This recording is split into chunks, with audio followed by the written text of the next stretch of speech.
Have you ever been sewing and have some areas that are just hard to iron? Well, in today's video, I'm going to be teaching you how to make some tailor hems from scratch. We're going to be making this nice big one. This one that's for sleeves. This one can be used for a lot of things. You have a lot of edges that you can use for a lot of things. This one's for sleeves. This one is for curves. You can do like your darts, your princess seams on here. And then we're also going to be making a bra cup hem. If you want to learn how to make all these from scratch, just keep watching. Hem 1, which is going to be the sleeve hem, you're going to draw a horizontal line that is 26 centimeters. And to find the middle of that line and mark it and draw a vertical line, you're then going to go up from that center point where the two lines intersect. You're going to go up 6 centimeters, mark it, go down from that original point and mark that as well. Then you're just going to square off your edges to form a rectangle. And then you're going to draw a curve within each of the smaller rectangles that form. And it should look something like this. You don't want it to be too round at the corners, at the two horizontal corners. You want it to be a little straight there. Then you just want to trace your oval design, add seam allowance, and cut 2 of them. For hem 2, that's going to be the bigger one. You're going to draw a horizontal line that is 29 centimeters. You're going to mark 10 centimeters from the left of that line. You're then going to mark 8 centimeters from the right of that line. From that 10 centimeter mark that we just marked, you're going to draw a line that is 22 centimeters. From the 8 centimeter point that we marked, you're going to draw a line that is 19 centimeters. Of that line, we're going to draw another line that is 8 centimeters. All the way to the left, we're going to draw a line that is 15 centimeters. Now we're just going to connect all our points, and it should look something like this. Round out the ends a little bit, add seam allowance, and cut 2. For hem 3, which will be more for curves, we're going to make a rectangle that is 16 by 11 centimeters. Find the center horizontally of that rectangle. Find the center vertically. Draw a curve.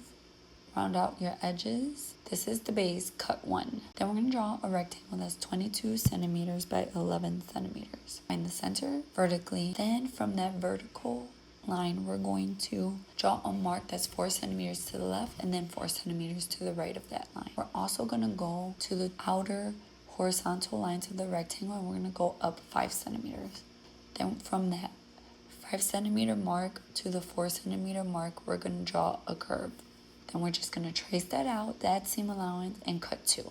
To make the regular hems, we're going to use some cotton fabric. You want to use something that's a little more thicker than like regular quilting cotton. I'm going to make one side with this cotton, kind of like home decor cotton, and then I'm going to use flannel for the other side, but it's completely up to you. It just has to be cotton. For the inside of the hems, we're going to be using pine shaving. You can also use sawdust. I heard that if you go to Home Depot and you ask, they will give you some, but I'm not brave enough to do that. So I just went to Walmart. This whole bag was $3. You can also use fabric scraps if you want, but you got to cut them really small. And you're gonna need a lot of them because you want it to be nice and firm. For the big hem, you should have 2 pieces. I did one of home decor cotton fabric and one of flannel. For the long, thinner one that almost looks like a bean, you should also have 2 pieces. For the one that is going to be more for like bra cups and things like that, you want 2 of these bigger pieces and then 1 of the kind of like oval shaped one. So let's start by making the big one, and this kind of bean looking one are going to be very similar. It's very simple. All we're going to do is we're going to face them right sides together, and then we're going to mark about 1 inch or 2 inches that we're going to be leaving. It's up to you where you want to leave it. I'm going to leave it in this back more kind of straightish area. So I'm just going to mark on my fabric where I'm going to leave that gap. You want that gap to be about 2 inches, 2.5 inches around there. And all you're going to do is you're going to line up your raw edges and you're just going to pin or clip all the way around. Once you have pinned or clipped it, you're going to start sewing at one of your lines, backstitch, so all the way around at a 3/8 seam allowance. Come back to this next point, backstitch, and you're going to do that for this one as well.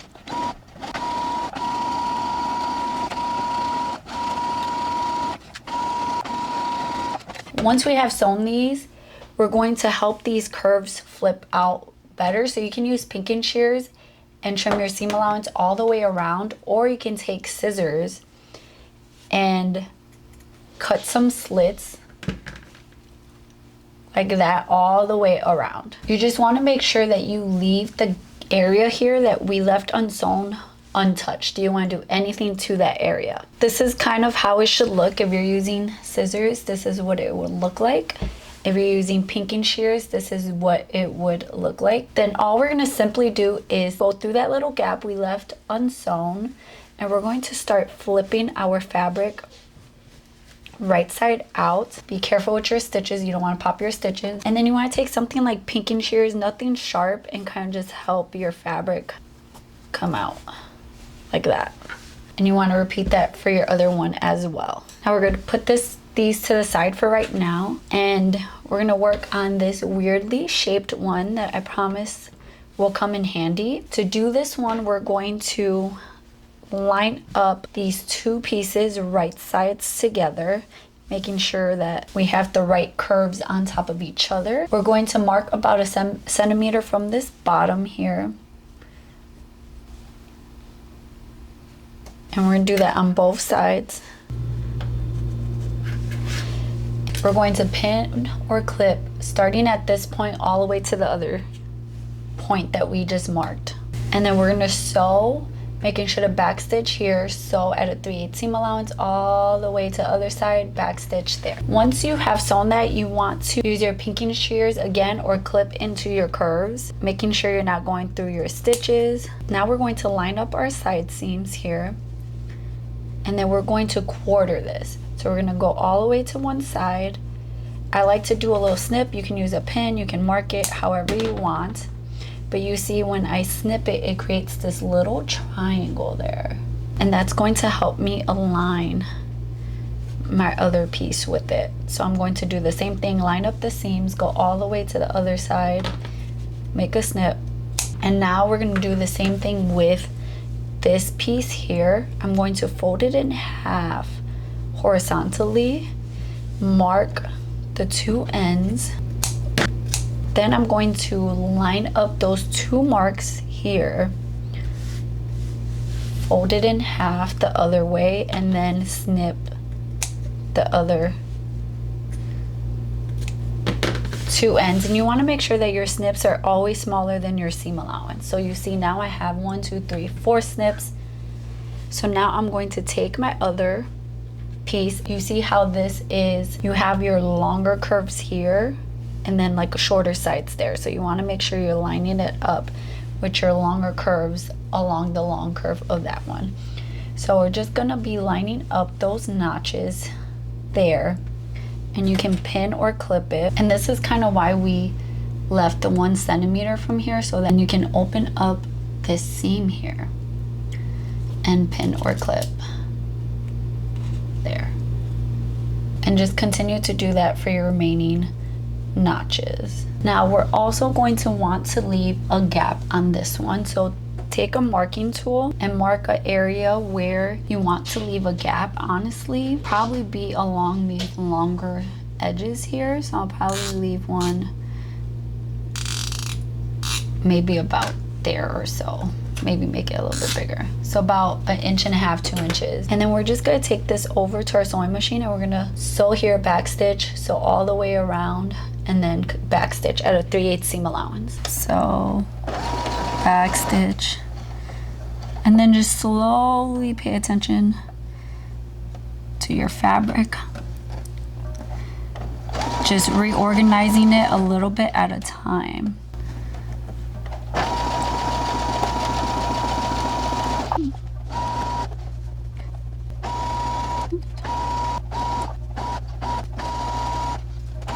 So once you're done, it should look something like this, and you can clip these curves as well. Once we have clipped our curves, we're just gonna do the same thing we did with the other ones. We're gonna reach inside and start flipping it right side out. And then we're just going to take chopstick or something and kind of just help those curves a little bit. If you want, you can iron your seams, but honestly, these are about to get filled, so I'm not worried about ironing them. Now we're moving on to the fun part. Well, kind of. We're going to be filling these up with our pine. We're just gonna open up our pine and we're going to start stuffing in here. If you want, you can make a funnel out of like cardstock, like something sturdy. You can use paper too, but you want to make sure your hole is big enough for your shavings to kind of go in there.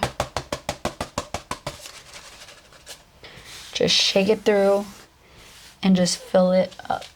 So once you have filled them up, you want to close them up with a ladder stitch. Or if you really don't care how they look, you can just do a regular stitch. But I did a ladder stitch so that you can't tell where I closed them up. And I want to share with you some tips and tricks I learned when I was filling these up to be able to get them nice and firm. Okay, so here are some tips that I learned while stuffing these. I grabbed the pet bedding and I ripped off a bunch of them and I placed it in a container like this. This is the container I used because it was hard, you know, when it's in that bag, it's like compressed and it's hard to like grab some and like keep working. So I found it easier to just pour a whole bunch in here, break it up, and work out of here. Another thing that I found helpful was I made a paper tunnel with a big hole. Now, I found it super helpful. It's not enough because the pet bedding is so thick. It's not enough just to shake this into the ham.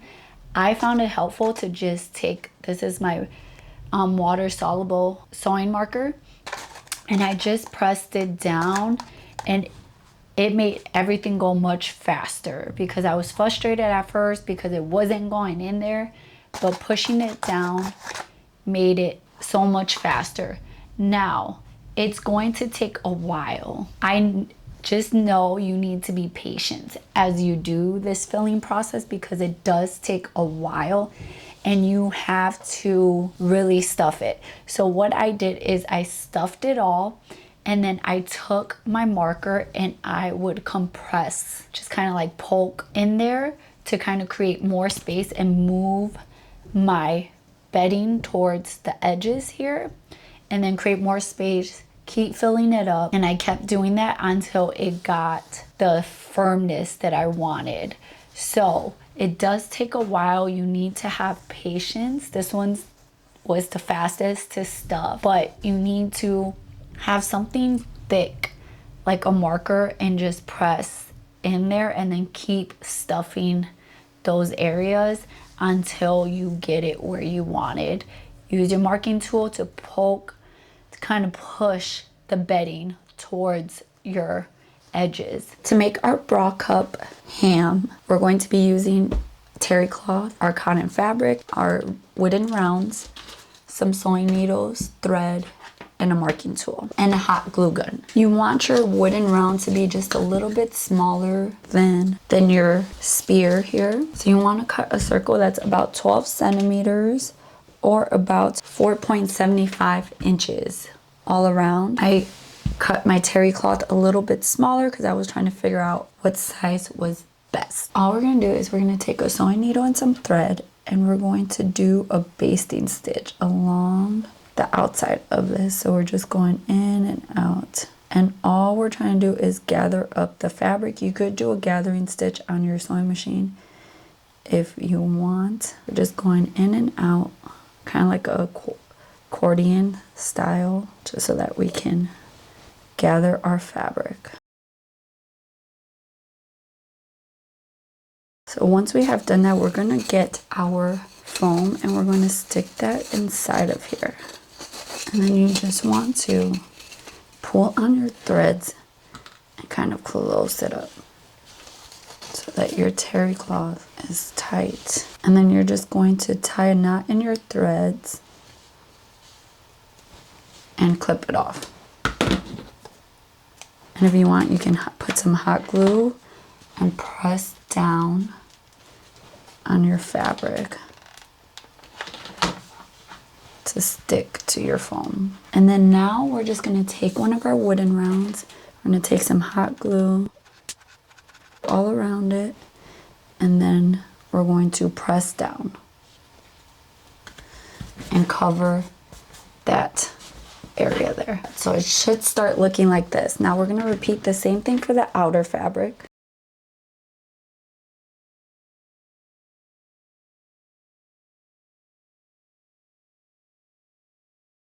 And then just snip your threads, and it should be looking something like this. And then we're going to do just like we did below. We're going to take some hot glue and we're going to